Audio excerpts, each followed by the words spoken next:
In general, when we think about the data center performance optimization, so we consider lots of parameters. We are thinking that if we replace Microsoft Hyper-V with VMware Hypervisor, or we consider Proxmox or KVM in the replacement of VMware, so it will make lots of changes regarding the performance. On the other hand, we also think that if we make configuration changes regarding the software defined data center, regarding the software defined storage, software defined networks, so it will improve our data center performance. And if we discuss more, so we consider that if we make changes at the hardware level, like we change the storage controllers, we utilize more specific performance oriented hardware like NVMe SSD, so it will change our data center performance dramatically. We make all these changes, but still we are facing issues regarding the performance. When we compare our data center VM performance with any compute service provider, so we can't compete them. Why it's going like this, we will discuss in this session. Hello and welcome to all of you on my productive and skill oriented training platform. So in general, when we talk about the end device performance optimization, or we consider rack mounted servers in our data center, we are thinking that if we change the operating system, so the performance will be improved, and we are right to some extent. Basically, if you consider that I have a rack mounted server in my data center and I'm going to deploy server operating system on that specific hardware. So let's consider I have two servers. On one server, I'm going to deploy server 2025 graphical user interface operating system, and on server 2, I'm going to deploy same server edition with core features. I mean that I need to install Core Edition on the second server. So it's clearly mentioned that the Core Edition of Microsoft have more security features. So I changed the operating system and performance got changed. In the same manner, if I talk about the application side, so you can consider the virtualization platform. Now, if I'm going to compare Microsoft Hyper-V with the VMware hypervisor, so definitely VMware hypervisor is more performance oriented.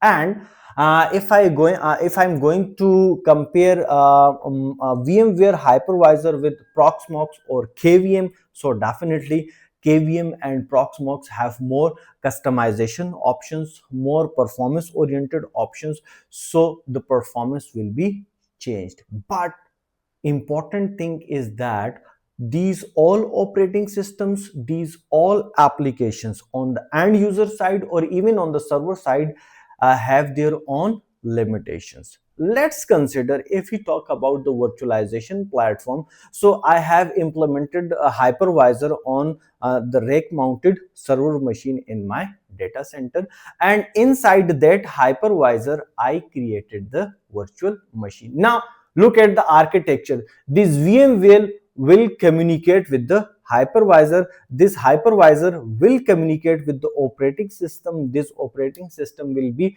communicated with the network adapters, storage area networks, and software defined networks.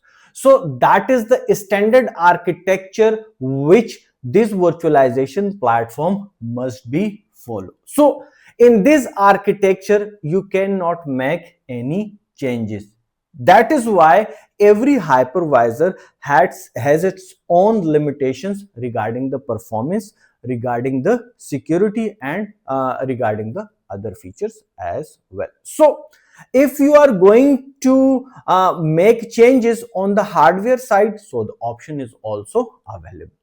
You can utilize advanced level of RAID controllers, advanced level of storage like NVMe, SSD, and that kind of stuff. And in the same manner, you can also utilize software defined storage networks inside your data center. But again, limitation is inside the architecture. They will follow the same path. Let's suppose that if you are going to consider the TCP data flow, so the basic architecture is for the traffic sending and receiving, they have single path available.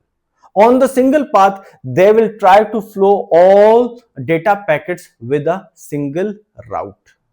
And if some kind of congestions happen on that single path, so definitely your data center will be affected with this congestion. And unfortunately, if that single path went down, so the whole data center or that specific VMs will be disconnected from the infrastructure as well. So the important thing is that we need to be very conscious about the limitations of the architecture inside the application, inside the operating system, and even inside the hardware as well. That's why when we make all kinds of changes at application level, at operating system, and even at the hardware level, we are not able to compete with any VM when we talk about with the cloud service providers. Like if we consider the Google Cloud, GoDaddy, Amazon, Microsoft Azure, so we will never ever compare their VM performances with our on-prem performances as well. Their VMs will come up with the remarkable performances. Why? Just because of the operating system change, or they are using more advanced level of protocols, or they have some kind of different architecture? The answer is no. Basically, when you look at the service providers, especially when I talk about the Microsoft Azure, Google Cloud Platform, and Amazon, they have their customized hardware available inside their hypervisors. And on behalf of that customized solutions, their VM performances are more better than our on-prem infrastructure. Basically, if you take the example of Amazon data center, so inside the Amazon data center, all hypervisors are embedded with the customized hardware modules, and those customized hardware modules are known as Nitro system. This Nitro system basically target three major areas. The first one is storage, the second one is the network, and third one is the compute. So they have customized solutions for every rack mounted servers which available inside their data center. So when we talk about the Amazon, so Amazon not going to use the built-in LAN adapters, the built-in storage controllers, and the built-in storage devices as well. They fully embed their hardware, or you can say they fully integrated their server machines with a customized module, a complete customized module, and that module is known as Nitro system. This Nitro system cover three major areas, and for storage, this Nitro system have a different storage controller which have the capacity, which have the capability, which have the features to directly connect with the hardware and bypass all the architecture which traditional hypervisors follow.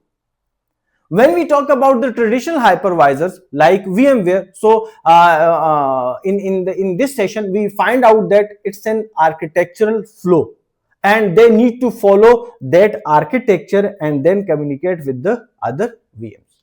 But Nitro system VMs directly communicate with the hardware. So the other layers like hypervisor, operating system, traditional Ethernet adapters will be removed when we are trying to utilize the Nitro system on the Amazon platform.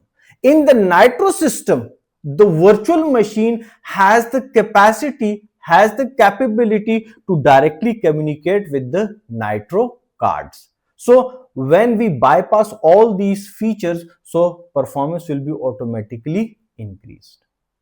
And in the same manner, if I talk about the storage side, so this Nitro system has different kind of storage controllers available which directly communicate with the virtual machine.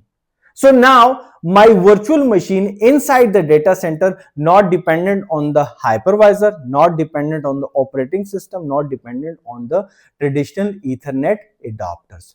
They have a simple, isolated, advanced level of system which cover network, compute and storage. And behalf of this Nitro system, Amazon configure their software defined data centers, their software defined networks, which improve the VM performance and their server machine performance to a large extent. So that is the important criteria. Being as a system engineer, being as a IT consultant, we need to understand that by making changes at operating system level, by making changes at application level, or even at the hardware level, it will not change the performance, the security and other features at a kind of a level where we need enterprise level applications to run. When we talk about the enterprise level applications, so for that purpose we need to adopt those customized solutions which available in the market, and these solutions adopted by these cloud vendors. If we talk about the Amazon, so Amazon has its Nitro system on behalf of which they improve their virtual machines and their physical server performances, and they are utilizing the KVM hypervisor and the Zen hypervisor as well. But the role of the Zen and the KVM is very limited when we talk about the Amazon cloud architecture.